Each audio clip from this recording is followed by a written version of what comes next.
Hey, true believers, do you love politics? Do you love comic books?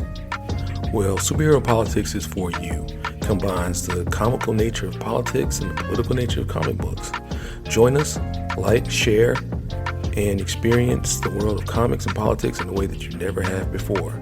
This is Superhero Politics, and I'm your host, Michael Holmes.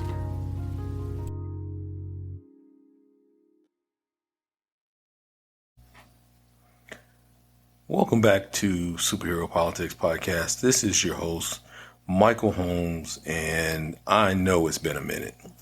And so we're back recapping all the things that happened in 2024 and going into what's happening in the new year. I know I say this every time I take a long break. I'm back again and refreshed and all that other stuff. I know.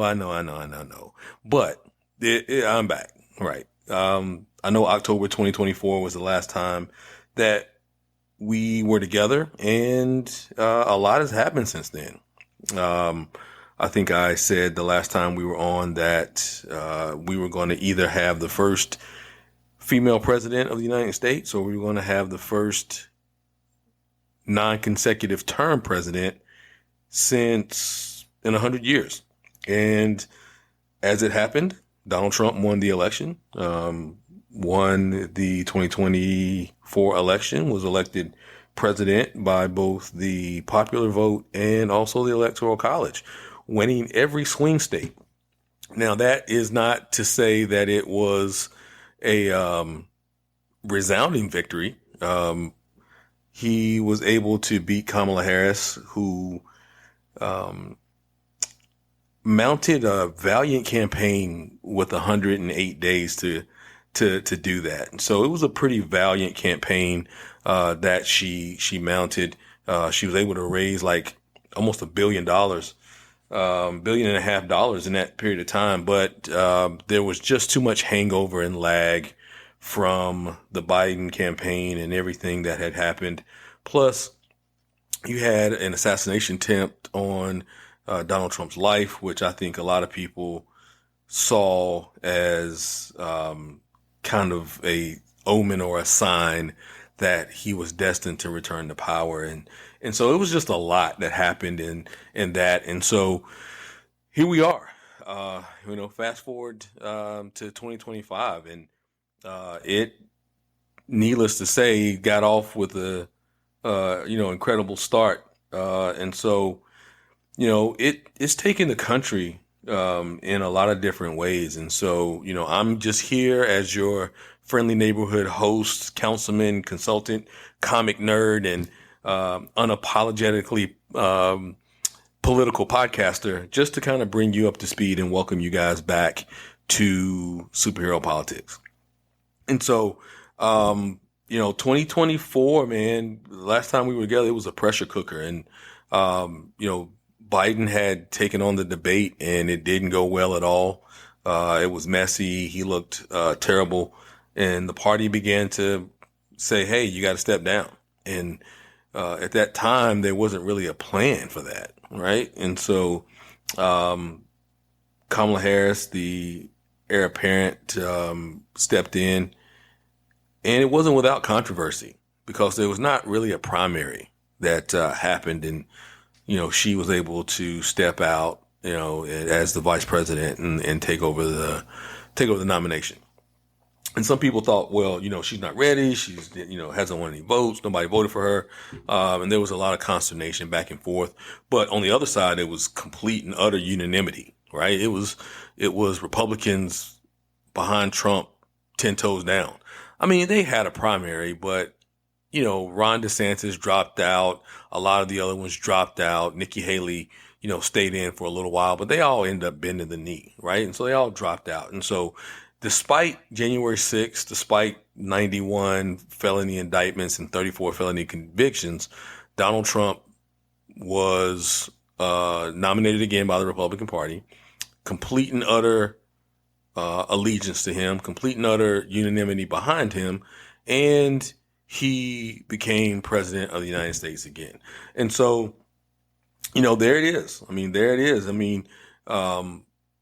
The comic world had a lot of stuff going on too. I mean, we've got absolute power that happened, which showed Amanda Waller being, the arbiter of all things meta, right? And she kind of paralleled what fascism looks like and taking down the those with the meta gene, stealing the powers, using the Amazo robots and the Brainiac Queen to steal powers and corral and capture all of the metahumans in the Absolute Power series. And that's kind of what we always think of when we think about the parallels between what's happening in comics and happening now, because, fast forward to 2025, we've got Donald Trump, who came back to power essentially promising retribution. He didn't come back with this unifying speech. He didn't even try. If you guys remember the first term when he came to power, he essentially recreated the speech Bane gave in The Dark Knight Rises. And this time he didn't even, provide any pretense. He was like, all those who came after me, all those who impeached me, all those who investigated me, I'm going to get you.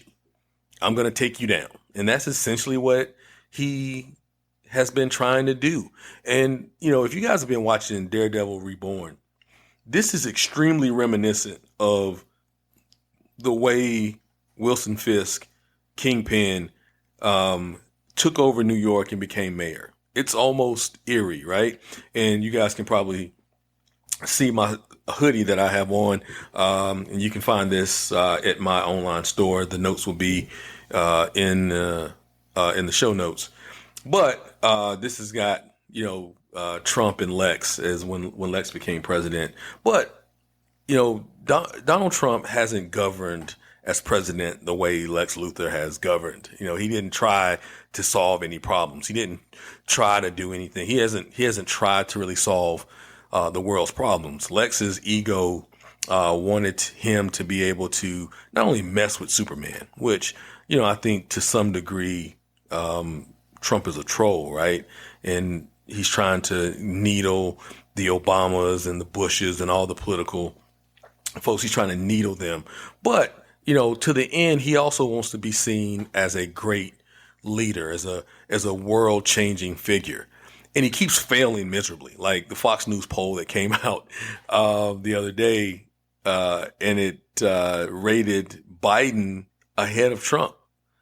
It rated Obama in the top 7 of presidents all time, and rated Trump dead last, like the worst president in history, like last. Like there's some pretty bad presidents out there that we've had, but they rated Trump dead last. So, it was, it's been an interesting time. We've had obviously the war in Gaza that has yet to be resolved. Trump promised to do that on day one. He hasn't. You have, now the war with Israel and Iran, and, no, really resolution for that. And Iran is back enriching nuclear material. You've got the war in Ukraine that continues to go. You started to see this rift in between Putin and Trump, even though Trump pretty much has done the bidding of Russia during his tenure in politics. And then on the other front, what happened after the election was that you had the rise of who I like to call phony Stark, which is Elon Musk. Elon Musk spent $235 million electing Donald Trump in 2024. And he was given the directive to form what is called DOGE, which is the Department of Governmental Efficiency. And it was a spectacular failure. Like it blew up like one of the SpaceX rockets that he tries to launch. So he brought in all these so-called whiz kids who were AI programmers, and they were going to find and modernize government, and they were going to make it more efficient. And all they did was just come in and cut people's jobs. They didn't even really understand what those people did. Like they fired the people who handle the nuclear codes. because they didn't really understand the job. And then they had to hire everybody back, and air traffic controllers got fired, and there were planes dropping out of the sky. And when you went back and tallied all the things that Doge actually saved, they actually cost us money. I mean, the original goal was that Doge was going to sell, not sell, well, it's Freudian slip there, that Doge was going to save $2 trillion. And then it ended up not saving anything. It was like, okay, so let's move the goalpost a little bit. It goes from 2 trillion down to 1 trillion. And then it was like, well, maybe, that's a little rosy. Let's go from 1 trillion down to 120 billion. And then they were like, hey, look, we're not even going to be able to get that. So ultimately, if you look at what Doge actually saved versus what it cost America, it was a spectacular failure. So he slinked out of the government, having cost the valuation of Tesla upon hundreds of billions of dollars. The year over year sales for Tesla is in the tank.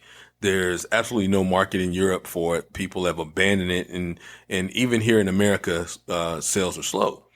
And so he actually damaged a lot of Tesla's reputation.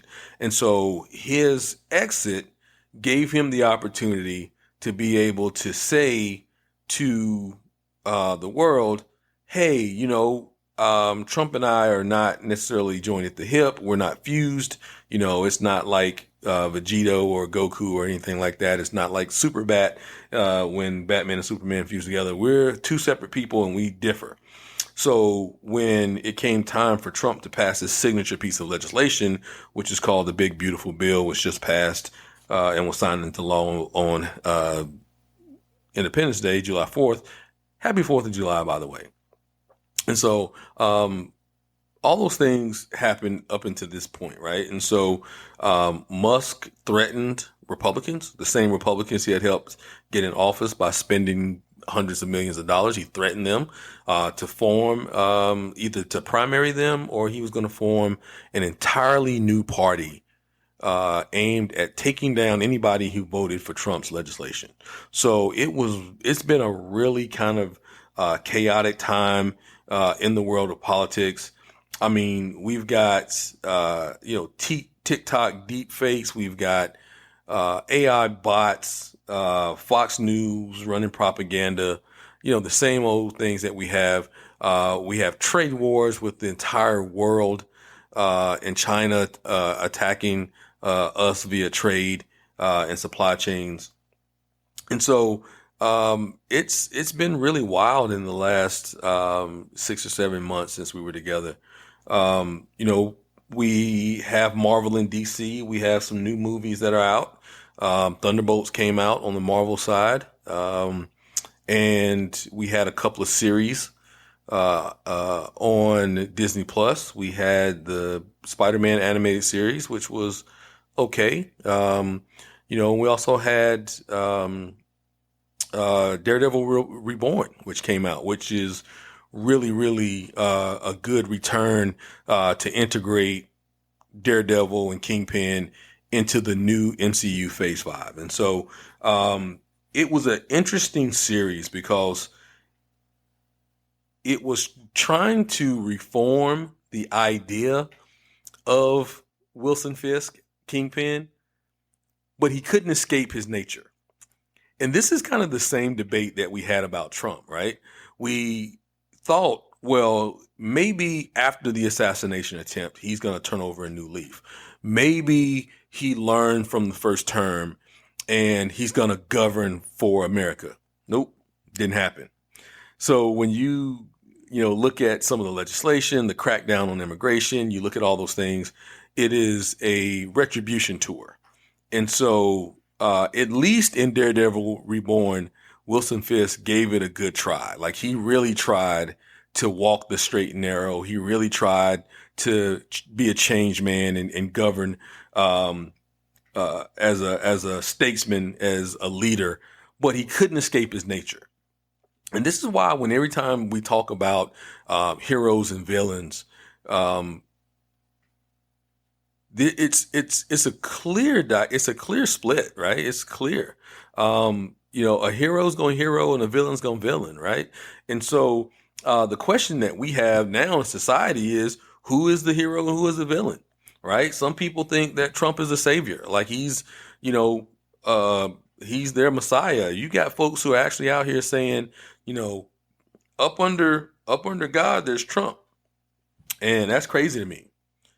But that's it. I mean, we're thinking about how you know Kamala Khan now is kind of the mutant messiah in Marvel, right? And you think about Hope Summers, who was the mutant messiah in X-Men. You think about all of these things and how people will elevate an individual up to be kind of that presence, that messianic type presence. And Trump has benefited from that because he has been able to convince people that no matter what he does, he's right. Even when it turns out wrong, it's somebody else's fault. Even when, it's directly something that he does somehow or another, he's not responsible for it.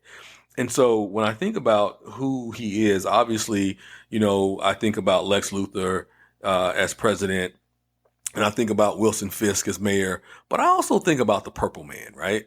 I also think about the Purple Man in Jessica Jones and how somehow or another he just is able to sway the minds of people to be against their better nature and act against their judgment. And so right now we're in the throes of this debate with the big, beautiful bill that just passed Congress. There were many, many Republican electeds who know this bill is bad and it was going to brutalize the people that are in their districts. Yet somehow or another, they were not able to stand up against the offensive, the threat or charm offensive, depending on where you stand, of Donald Trump. He just was able to get them to bend the knee.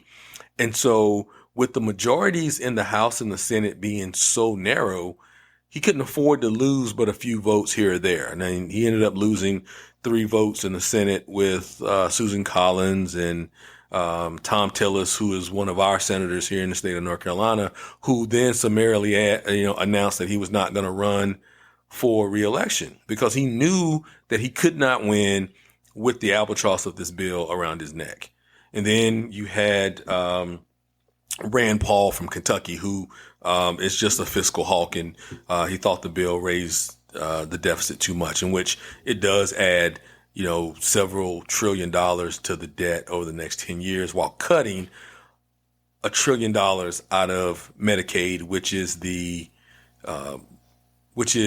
safety net for lower income Americans. And so it was a really terrible bill, but Trump needed it to get the tax cuts that he wanted for corporations and for high earning individuals. And so even though these folks know that it is going to be a bloodletting in 2026, it is going to be a bloodletting. Now, they knew it, so the structure of the bill comes through and they say, well, we're going to delay the worst parts of the bill until after the election. We're going to delay the cuts to Medicaid until 2027, which gets you beyond the midterms. And so they can say, well, look, nobody's been hurt yet. Nobody's been hurt yet. See, vote for us. Keep us in power. Nobody's going to be hurt. As a matter of fact, if you keep us in power, we could possibly fix some of these things so that they don't go into effect. I know we passed them. Like I know we did. Like I know we passed them not thinking about how it's going to harm you, but give us a chance. We'll fix it before it comes due, right? And also some of the provisions that people thought were good, like no tax on overtime and no tax on tips and no tax on Social Security. None of those things are really there. And if they are there, they expire by 2028, just in time for the next presidential election. So imagine that. So there was a lot of bad things in that bill. And so many of the Republicans who had a chance to be heroic and stop the bill, they just couldn't get past their villainous nature, and they voted for the bill. And so it passed very narrowly, and you've got a lot of different Republicans and a lot of different Democrats who are already out trying to sell this bill. But, you look at, where we are now in the comic space, and we've got, in a few days, 5 days from now, James Gunn is releasing Superman, the reboot, right? And this is the new DCU. It used to be the DCEU, DC Extended Universe, and now it's just the DCU, right? Kind of in line with the MCU. And so there's been a lot of back and forth about the movie, about the costume, about David Cornsweet, about Nicholas Hoult, who comes over from Marvel. He played Beast in the X-Men series. He comes over from Marvel to play Lex Luthor, and there's been a lot of back and forth about, does Cornsweet, is it more comic accurate? Is the suit more comic accurate? Is his portrayal of Clark Kent more comic accurate? And so a lot of back and forth about it. But I think what's happening is you're starting to see like a little bit of buzz. I mean, I think people were really disappointed at the end of the last phase of DC. I mean, you didn't have anything that did well, right? You didn't have anything that did well. Blue Beetle tanked. I think obviously Wonder Woman 84, The Flash, all underwhelmed at the box office, right? Or at least were not critically received well, right? And so this is the fresh start, and it's apropos that this is a fresh start because Superman is a flagship character, right? A lot of people loved Henry Cavill as Superman. I did personally. But I mean, nothing is forever. And so what we have now is we've just got these new actors coming in. It's been confirmed that Gal Gadot is out, and maybe Adria Arjona is going to be the new Wonder Woman. There are other actresses that are Aiza Gonzalez, other actresses who are in the mix for that. And so they're rebooting the entire DCU. One of the holdovers, though, from the previous DCEU is Jason Momoa is coming back as Lobo. And I think everybody's pretty happy about that. I think when he became Aquaman, I think it was cool. I think people liked it and the kind of the gruff, gritty take on Aquaman, but it was really just never really the type of fit. Everybody immediately saw him with the long hair and the gravelly voice and the facial hair and said, "Yo, that's Lobo. He's got to be Lobo." And so now he's going to be Lobo. And so it's been a pretty good run. Marvel has hit some speed bumps, but they've got a new series up, Ironheart, and if we're gonna be political about it, the boys is doing what the boys always do in the comment sections, right? So here we are, and immediately, because we have demonized DEI and affirmative action, we've demonized those things. Trump did that in his first executive order when he signed to eliminate DEI in all of the government. And so now, anytime that you see a black person, a woman, a gay person, or anybody who happens to be on the screen, they're immediately labeled as DEI, as affirmative action. And we've got Ironheart, who we all saw in Wakanda Forever, Riri Williams, who is getting her own series. Haven't started watching it yet, about to do it probably later on this week. But they're always saying that this is affirmative action. This is a DEI. We have Captain America Brave New World, where, people were glazing Batman for not having powers, but slamming Sam Wilson for not having powers.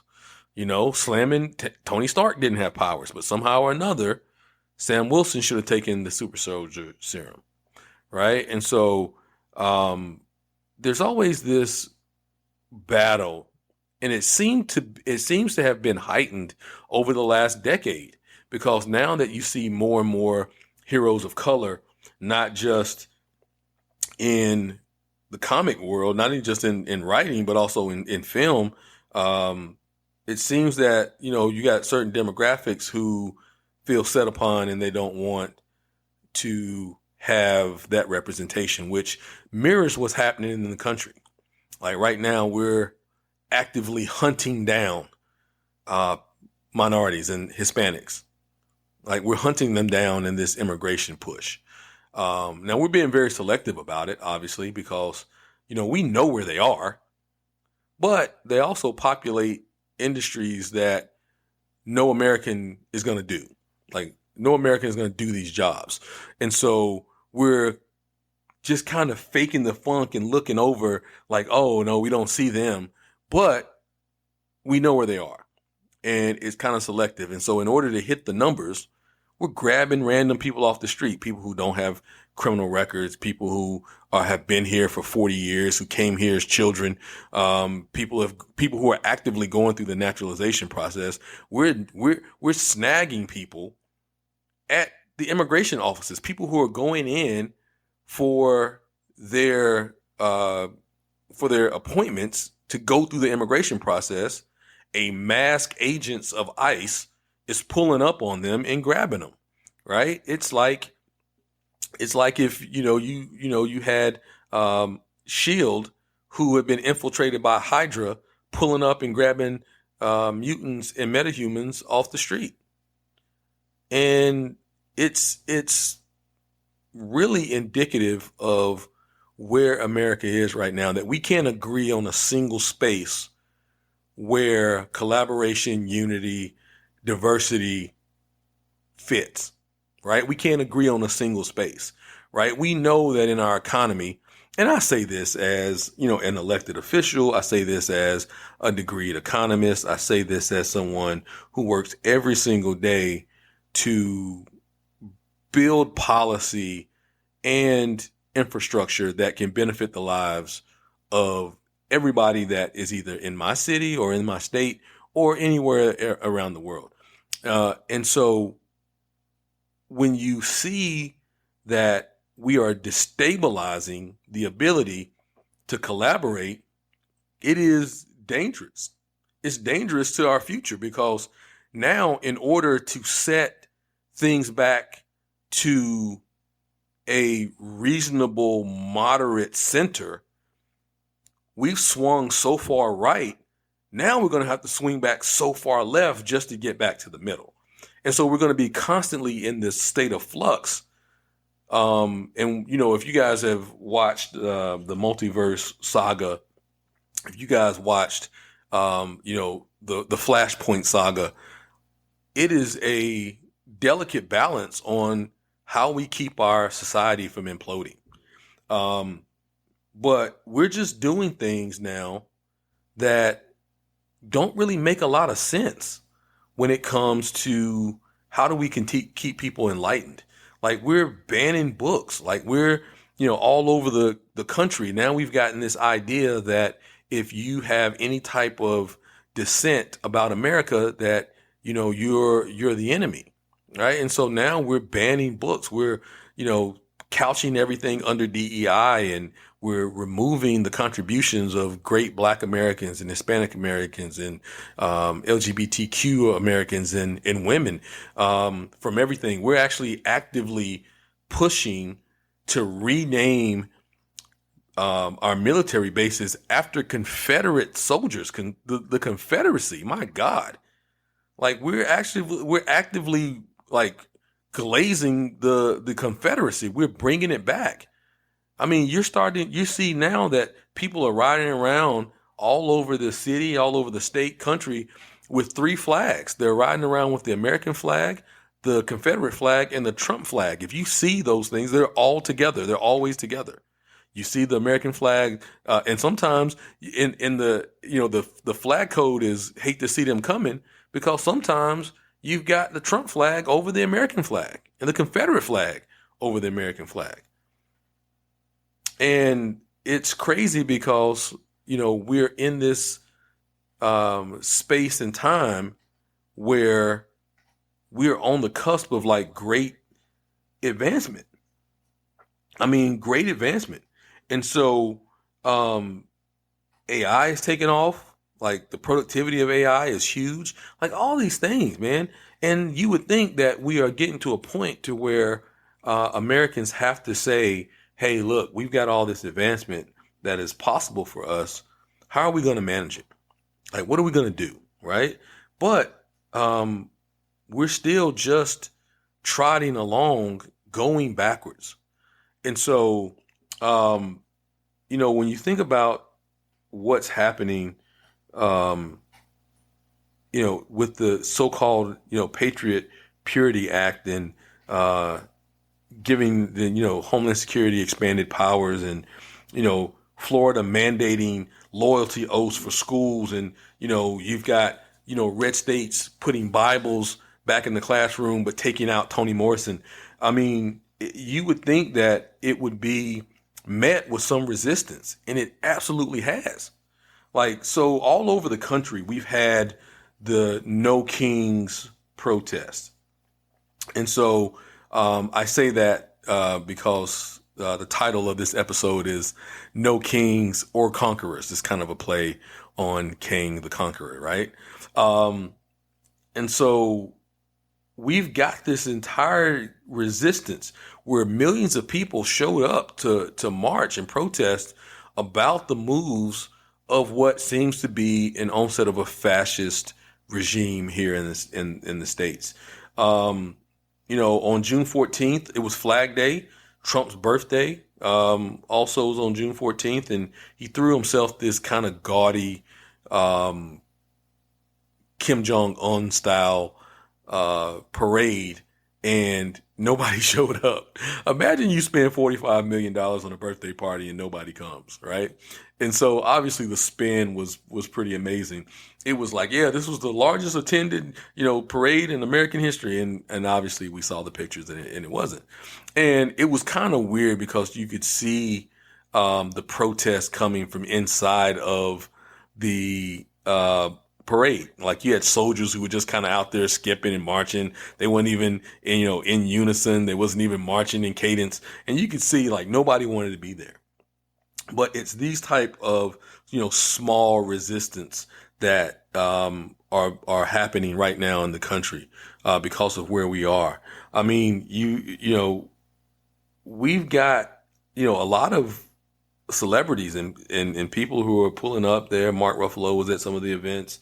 Um, the Hulk was there, but we've got examples of this like that run into the comic space, right? The independent creators, like Kill Your Darlings and Image, and they tackled the weaponization of childhood innocence. The Sacrificers explored control of conformity in dystopian environments. Um, you got the Berserker Poetry of Madness leaned into military trauma and indoctrination. And then Bitterroot came back with, a Harlem resistance and magical realism. And so you've got a lot of things that are parallel in the comic books that are parallel in what's happening here, in society. And that's what we aim to bring. I know a lot of folks will look at this and say, man, that's a kind of a stretch, but it's really not. It's really not. If you think about what comics have done over the last, century and a half, comics has been what has told the tale. Comics has been what has really been the kind of the bell ringer of, popular culture. And so, you've got a lot of folks out there who are resisting. You got a lot of cities, black mayors all over the country. I know black mayors all over the country said, hey, look, we're going to have to take our people. We're going to have to protect our people. So now with this onslaught coming on from the federal government, local and municipal and state governments have to buck up, right? And so, this is where it meets the rubber meets the road. This is where like the immovable object meets the irresistible force. And a lot of people are going to be caught in the collateral damage, right? It's kind of like when, Superman and Zod have this battle above Metropolis. Like they're trying to subdue each other, but everybody else gets hurt in the process. They're invulnerable, right? They punch each other through buildings and all this other stuff, but it's the guy on the ground who ends up getting killed because the building falls on him. And, you know, the way this has come about is we as municipal leaders and state leaders have to be able to limit the collateral damage of this seemingly amped up, empowered federal government. Now, the irony of all this is that this is supposed to be a conservative government, right? This is supposed to be a government that is small government. Like, it's what you hear all the time: small government, small government. We're going to return all the power back to the states. And actually, what it's doing is limiting the state. Right here in North Carolina, Democrats had a resounding victory in November in the election, sweeping the Council of State. They won everything, right? They won the governor, the lieutenant governor, the secretary of education, attorney general, secretary of state. Like, they won all the major offices here in the state of North Carolina. But unfortunately, because you have a supermajority in the General Assembly Senate and majorities in the House, they're able to strip away the inherent powers, the constitutionally granted powers of the Council of State members here, and hand them over to a elected Council of State member who happens to be a Republican, the only one. So it's like you take the powers of, it's like what happens in Absolute Power, right? You took all the power out of the metahumans and transferred them into an Amazo robot. So you've got this one guy who was a state auditor who now has powers that are normally reserved for the governor and the lieutenant governor, and the secretary of state and the attorney general and secretary of education. Like, you've got this one guy who now finds himself with an infinity gauntlet, and he doesn't know what to do, but he's being controlled by another powerful force. And so when you get to a certain degree in politics, it gets comical. It gets comical. Like, it gets supervillain-esque. Like, it gets comical. And this is where we are now, because, you know, you think about some of these things that you would never, ever thought you'd see in American politics. It looks like what you would see in a comic book, right? You see these, these rich, desperate billionaires who are attempting to take over the world, and they're forming their own party. Elon Musk now is falling out with Trump, and he says, well, you know, if the Republicans aren't going to do what I demand from them, I'm going to form my own party, the America Party. Okay, good luck with that. You know, third party politics hasn't necessarily been a winner in America. It has been a spoiler.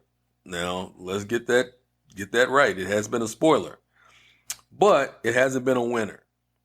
And so if Elon Musk, who has all the money in the world, literally richest man on the planet, worth something like $450 or $60 billion, if he wants to launch his third party vanity project, let him go on. But there is going to be carnage, because if he can amass enough support, then he can play spoiler in future elections, sowing chaos.